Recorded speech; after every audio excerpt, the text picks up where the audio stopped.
Good evening mga gunit, mga kababayan, mga kabum at sa mundo. So dito tayo mag-react tayo dun sa part na yan sa national gilas ng ating Pilipinas ng mga bata na.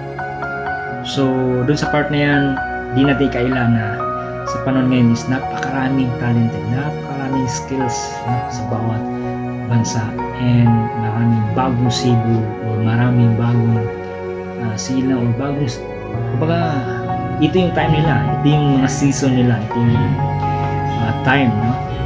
So masasabihin natin na maraming pure-blooded, no? Pure na Pilipino, and then mayroon din mga half Pilam, ang tawagin ba? Pilams, no?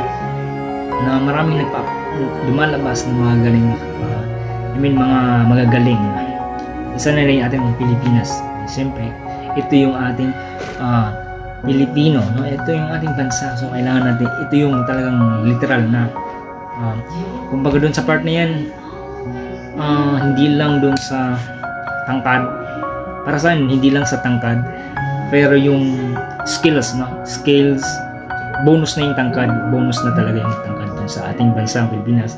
Makikita natin is maraming matatangkad, but hindi doon sa part na sobrang tangkad, okay na, di ba? So nagiging ano tayo yung kumbaga mapanuri doon sa part na yan. Bonus na yung skills, bonus na yung tangkad, no? Ang skills na yung importante, mapa-on at mapa-on depensa, mapa-on saka off defense na, shooting, tapos may depensa pa.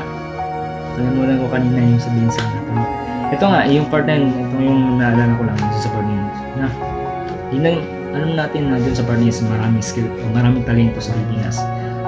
Hindi lang talent, hindi lang tangkad, pero may mga talagang makitaan mo ng skills, talent, no? Gifted of God dun sa part na yun. Both of on tsaka off defense, na sa lahat ng skills, tsaka yung sa kanyang yung talent niya na makitaan mo talaga. And kung hindi man sa part na kulang man sa depensa, then may shooting, di ba? So masasabi natin is pwede namang i-develop, no? Husay kumbaga i-train ng maayos, turuan ng maayos sa mga veterans na mga kumbaga matatawag natin yung mga veteranong basketball, no? Mga veteranong pili, or marami pang pwedeng na matulungan siya para mag-improve, no? Na isa na rin yung sa part na pupunta sa ibang bansa, sa NBA, NBL, sa lahat ng mga magaganda at matataas na kumbaga competition of basketball, no? So nandun yung sa tamang trainer, tamang coach, and tamang mga agents, no? So doon sa part na yan is nakikita mo naman is maraming talented sa Pilipino, no? Hindi lang kumbaga sa akin, disclaimer, this is my good reaction, honesty, pasensya na kung walang sounds talaga dito sa original, kasi nga iniiwasan ko nito is copyright, no? Doon sa part na yan is kung ano yung na-observe ko, ano yung nakikita ko, and my opinion kung saan di may kailan na hindi lang ang Pilipino nag-improve sa basketball, no? Lahat ng countries, no? Of Asia, no? Maging sa ibang bansa din, ba? Maraming mga bagong sibol o kumbaga mga skills, no? Mapa-on and defense, no? Yung talented, yung skills, talaga maraming matatangkad, maraming din sa Pilipino, marami din, di ba? Almost marami na rin dunker sa Pilipinas. Hindi na kaila doon sa part na yan. Di man sa katangaran, pero yung high flyer, ability and skills din yung tinatawag na part na kumbaga mabilis, no? At siyempre makikita mo doon sa part kung bakit nanalo. Ay, para sa akin, my opinion is kung bakit nanalo ang ating bansa. or mga batang gilas na in the future, no? So, magandang susunod na henerasyon, maganda, maraming talagang talented, no?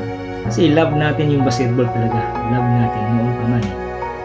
So talagang sobrang mahal naman natin yung basketball sport, no? Love of sport, nakauna din yung sport na nagustuhan natin yung mga Pilipino, kung saan naging natin yung naging hindi lang sa na masaya tayo, na-enjoy natin. At ito rin din masasabi natin, mayroon ito din yung dahilan na yung iba nagiging, dito rin ang hanap buhay, di ba? Dun sa part na yan, hindi natin kailan nun maliban sa na-enjoy, ito yung piniling professional na basketball player o pro, no? At maging sa ibang bansa. Dun sa part na yan, ito yung nagiging hanap buhay, but also is yung kanilang mga pangarap first, mga pangarap na kumbaga naging balance lang din. So sa part na ito is first coach ni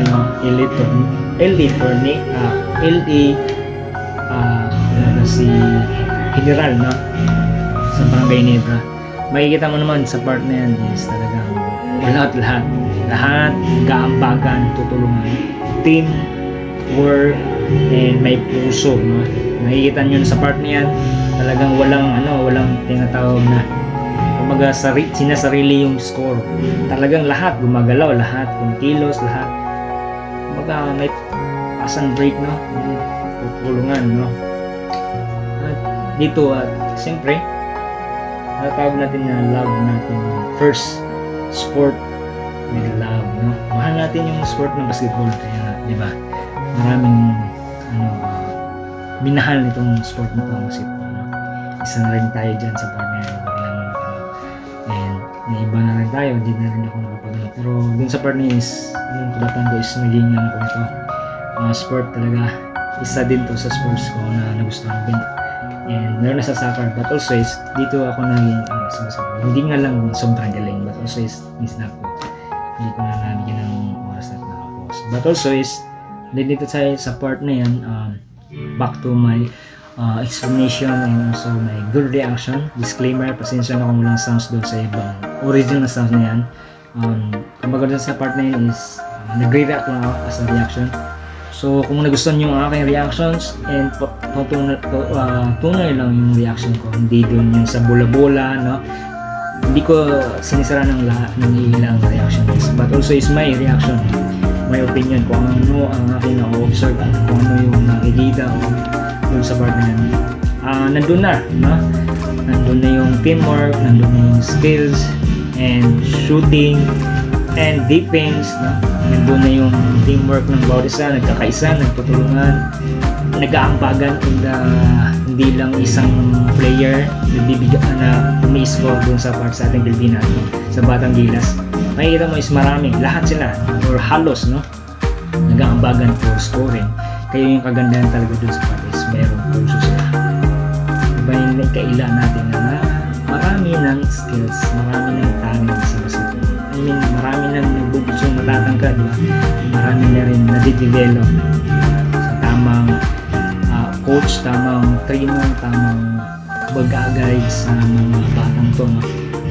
Sabi nga dito is sa part na to is the future of the Philippine basketball, no?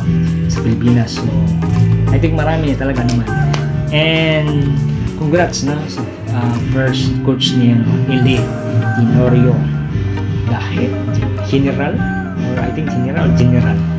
Ito kung di pakikorek na lang kung mali yung sabi ko, but also is na congrats sa whole team, buong team ng Batang Gilas, sa lahat ng staff, sa lahat ng tumulong ito sa ating SBP, no? Kung pakikorek lang din dun sa part na yun. And siyempre dito sa part na to is yan, Thailand, at dito sa whole league nakikita nyo sa part na yun yung naglalaban-laban, no? From the final na magiging gold medal sa Batang Gilas, no? Talagang bago dun sa part na yun is congrats, no? Batang Gilas, no? Sa part na yan. And I think may part 2 ba ito, try kong makagawa pa ng mas, no? So, but also is, try ko yung best na talagang gagaling mo lagi kasi marami pong salamat sa lahat ng nakasuporta din sa akin, no? Mula sa simula hanggang ngayon na nandyan kayo kasama, sinamahan niyo ako sa dream ko at sa mga books. But also the Lord, no? Nakasama ko siya araw-araw kasi sa give time sa kanya talagang maraming salamat Lord. Ngayon din ko dito sa part na to is first champion, I mean first coach, champion ng Gilas, and congrats na sa FIBA U16 finals Philippine and Indonesia. No, this part na yun is lahat and kumbaga makikita mo talagang nandun yung skills na teamwork, magkakaisa, puso ng bawat sa grupo ng mga batang to. Shoutout din sa mga coach Eli Toneri, I mean kamalan na ako dun sa part. Pasensya na po Eli, no? First coach na and then sa lahat ng staff. So, and this po sa lahat. Bingat po kaya iuwi ng ating Basa Pilipinas and meron natin pa gold medal sa Asia. So, yan galing ng mga batang to. May future, no? May mga future para sa bansa natin. Kailangan na talaga i-develop, kailangan mapunta sa magandang pagtuturo, coaches, and also yung mentor and mag-guide sa veteran ng mga basketballista naglalaro sa day in the game. So kailangan talaga i-develop at supportahan din. Huwag nating husgahan, huwag nating i-inggit, no? Sa part na ito, ano nakikita nila dun sa part niyan. Kasi almost ito naman is lahat ganun nangyari. Parang hindi na maliit, no? Bakit sige ito ganyan. Nabasa ko rin yung sa part na yan. Hindi ganun is kung ano yung kanilang napili na mga pinasok na mga batang Gilas na maglalaro, no? Sa FIBA sa U16 finals na. Doon sa part na yun is kung sino yung napanula, sila yung nakakano. But also is pwede naman tayong mga fans sa mga bawat video mag-ano doon mag-suggest doon sa part na yun talaga. And syempre doon sa part na yun is maraming salamat sa lahat sa simula hanggang ngayon, and patuloy na din supportahan ng Batang Gilas, but also yun sa mga senior, no? Sila na sa lahat ng Batang Gilas o sa lahat ng Gilas dito sa ating bansang Pilipinas, no? Supportahan natin, huwag natin i-down, but also support lang. Hindi natin, mahalin natin sila dahil sila yung lumalaban sa ibang bansa. I mean, lahat ng bansa is nagbibigay represent sa ibang countries, ibang bansa na kung saan pinagmamalaki or pinapa-represent or sila yung malaban doon sa part na kung saan is sila yung napili at sila yung ating pambato sa ating Gilas at sa lahat ng team, lahat ng bansa. Huwag natin siraan o huwag natin tinatawag, but also is support, diba? Kailangan natin ng suporta at mga congrats, no?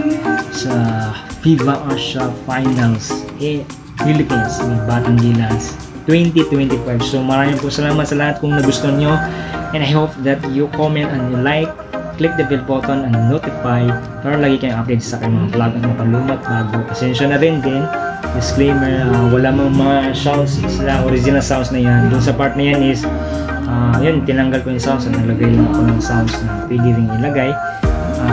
Yun lang. di kabuling na kababayan, mga kabong at sa buong mundo. Maraming pong salamat. Talagang asdig, no? Huwag na natin talagang isisihin kung nanalo o natalo. Kung natalo bawal susunod. Kung nanalo, it's good, no? Yung positives na kailangan natin na hindi na sisihin si coach, sisihin yung player, o sisihin si ganito, hindi na doon. Bawi, di ba? Meron pang nasunod ng mga tournament.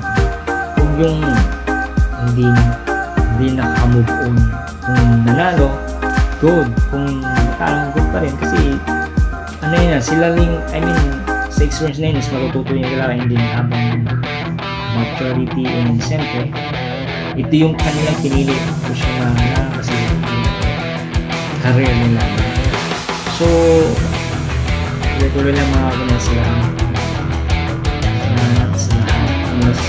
kung hindi pa kayo subscribe, click bell button or always bell or notify pag-like natin sa amin natin bago. And salamat sa suporta, good reactions, daily vlog, maganda pa na vlog, and sa lahat ng mga maraming po salamat. Dito lang ang ating reactions. I hope naman na ito may araw ko Panginoon, isang malaking bagay sa aming pag-watcher. Dahil ito na kasi ang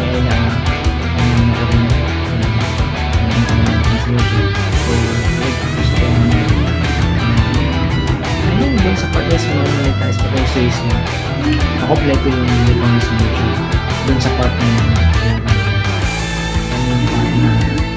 pag gustong maraming paraan kung mag-ayaw maraming bilang wala tayong magagawa doon sa mga magagawin sa part-wise sabay tayo mga magkakalintan kasi sabay hindi margot na ano pa doon nahirapan ka kasi mga lang o ilang taon na agad ka na susuko dun sa partner.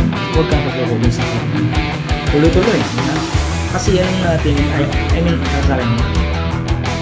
Maraming akala natin, puro lang akala.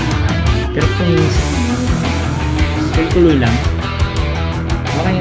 kumbaga sa partner, meron kang maka-appreciate, makapanawa, ma-enjoy yung vlog mo, sa lahat, no? Ano man yung mga pangarap at passion sa buhay, kung ano yung gusto nyo sa buhay, tuloy-tuloy nyo lang doon sa partner sa buhay is kung susubay, kung hindi mo susubukan, hindi ka magkakamiron. Pag susubukan mo, magkakamiron ka, diba? Mag-i-enjoy mo pa yung ganun, diba? Siyempre kailangan din i-enjoy ang proseso, tuloy-tuloy lang, wala lang. But also ngayon is changed na yun, ang hindi pa nakasubscribe is 99.2%, at sa mga nakasubscribe is 0.8%.